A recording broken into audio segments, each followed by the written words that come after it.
Importante, porque o Superior Tribunal Federal, o STF, começa a julgar a validade de escutas telefônicas daquela Operação Sevandija, aquela maior operação que aconteceu aqui em Ribeirão Preto. Contestação de um dos principais investigados paralisou os processos sobre o maior esquema de corrupção da história de Ribeirão Preto. Pois é, a defesa trabalhou, fez e aconteceu. Está parado esse processo.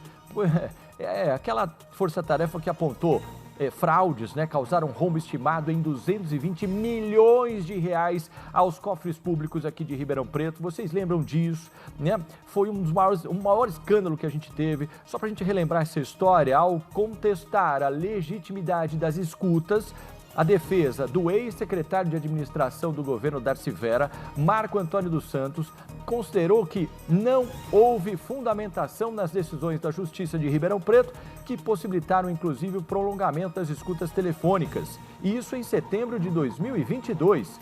A sexta turma do Superior Tribunal de Justiça aceitou então essa contestação e anulou as provas, alegando que o juiz responsável pelas autorizações não expressou a motivação idônea para sucessivas prorrogações das diligências. E aí, a Sevandija foi uma força-tarefa deflagrada em 2016, com a ajuda de interceptações telefônicas autorizadas pela Justiça e se desdobrou aí em 12 ações penais ao apontar, inclusive, diferentes linhas de corrupção na Prefeitura de Ribeirão Preto, sob o comando da então prefeita Darcy Vera, afiliada ao PSDB. Só um parênteses nisso tudo, nós, quando estávamos aqui com o Balanço Geral, fomos a primeira emissora em Ribeirão Preto a trazer informação para você,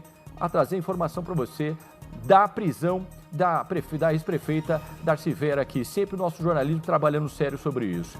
Eu recebo aqui no estúdio, doutor, por favor, doutor Gabriel Abud, que é advogado criminalista. Tudo bem, doutor? Tudo bem, Como Rodrigo? Como é que você está? Tudo bem, uma alegria estar aqui. Muito obrigado aí pela sua presença. Pelo seguinte, eu tô com o doutor Abud aqui, o doutor Gabriel, que é professor de Direito Penal e mestre em Direito, e tem informações para a gente sobre esse caso. Vamos lá, doutor. O senhor escutou aqui do ladinho o que nós falamos. Como é que fica agora? O processo começa tudo do zero, porque para quem está em casa, para vocês que mexem no jurídico, pode ser até uma coisa até normal, mas, poxa vida, diante de todo aquele escândalo, prisões, desvios, e aí vem alguém e fala, não, a escuta não foi legal. Então, quer dizer, peraí, mas o crime aconteceu, mas estão falando da legalidade da escuta. O que uma coisa tem a ver com a outra?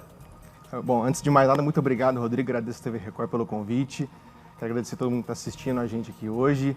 É um tema muito importante, quanto a isso ninguém tem dúvida. Toda a questão começa, Rodrigo, por conta de um recurso em habeas corpus que foi apresentado no STJ, também em Brasília, para questionar a legalidade dessas interceptações telefônicas.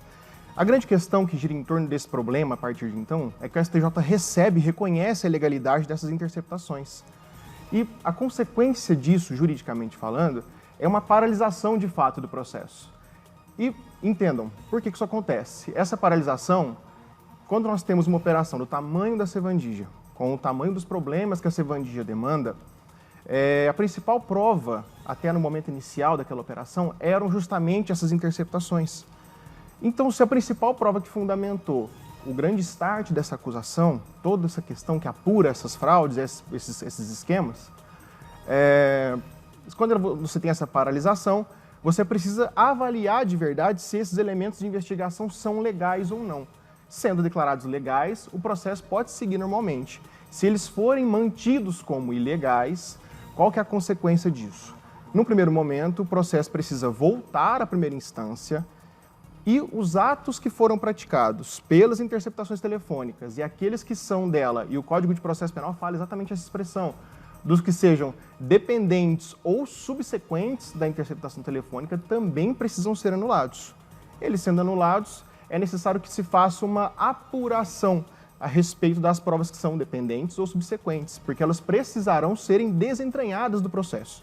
Sendo desentranhadas, elas não podem mais compor os elementos de prova e tem que haver um novo julgamento com base na exclusão desses elementos de prova, Rodrigo. Doutor, é muito complexo isso e deixa a gente até um pouco assim reflexivo sobre essa questão. Porque, vamos lá, 2016... Sim, já são 9 anos, 2025, né? Quer dizer, são 220 milhões que segundo o GAECO, o Ministério Público, uma série de coisas, acabou investigando e trazendo aí um prejuízo muito grande para a população em diversos serviços. Pessoas foram presas, a prefeita, a ex-prefeita foi presa, secretários foram presos.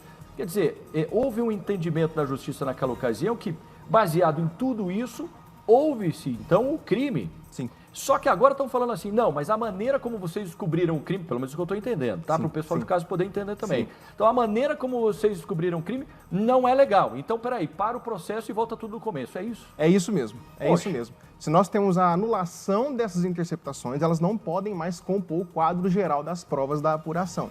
Entendo, então, que é tudo que a defesa queria, porque é justamente o pedido da defesa.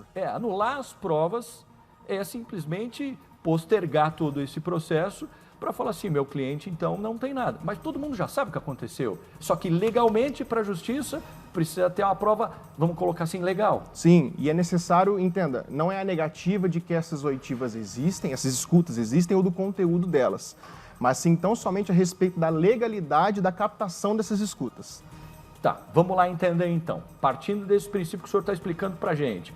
Então, havendo a ilegalidade, a gente já sabe que cometeram-se os crimes, havendo a ilegalidade de como conseguiu descobrir esse crime, volta então para a primeira instância e aí começa todo um processo de novo para colher essas provas? Exato, porque é necessário que essas provas declaradas ilegais sejam excluídas do processo para que a apuração continue independentemente dessas provas. E aí vai caber ao Ministério Público demonstrar as provas que são independentes das interceptações e se elas são aptas a ensejar esse novo processamento. Doutor, te faço uma pergunta. Se até agora, 9 anos depois, nós tivemos todo esse imbróglio e até agora não se resolveu nada disso, quer dizer, então, quantos anos mais virão para poder, vamos lá, entender, conseguir essas provas? Pode ser rápido como pode não ser?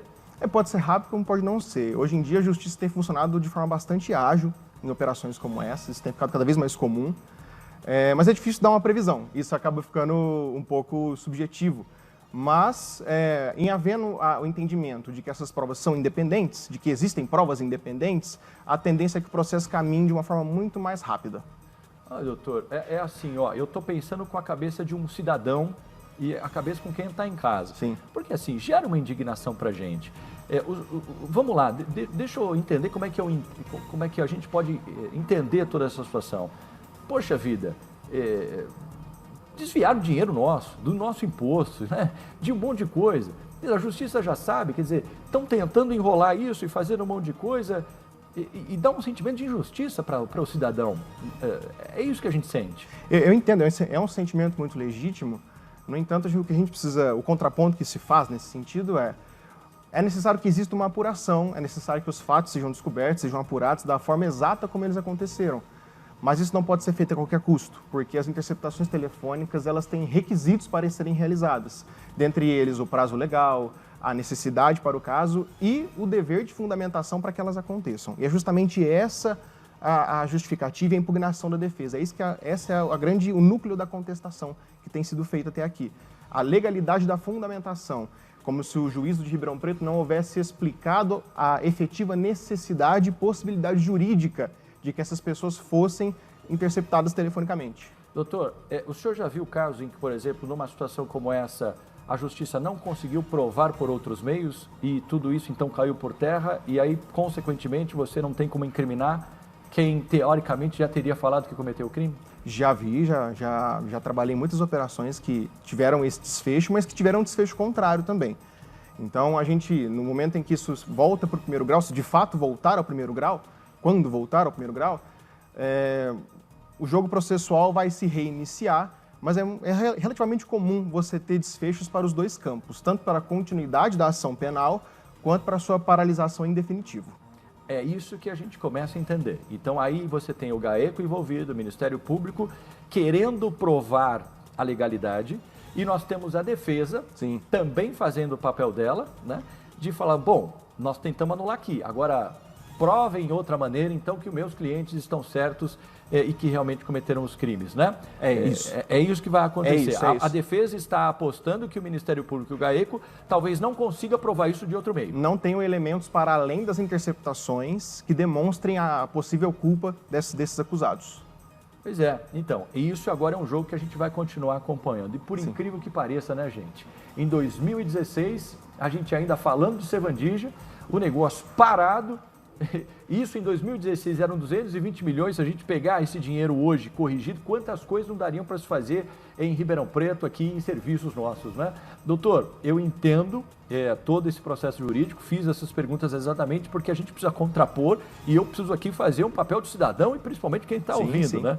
Mas a gente fica extremamente indignado com tudo isso, né? Considerações finais a respeito disso tudo, doutor? Para as pessoas confiarem na justiça, o que a gente espera disso tudo, você como senhor como professor? Claro, é necessário sempre confiar na justiça e entender que o processo penal, a apuração de ações penais, das maiores como a Sevandija e as menores, elas têm que ser realizadas com respeito às garantias constitucionais daquela pessoa que está sendo acusada. Porque é muito importante a apuração e é de fato também importante que exista uma resposta social para esses fatos que estão em apuração. Mas isso não pode ser feito a qualquer custo.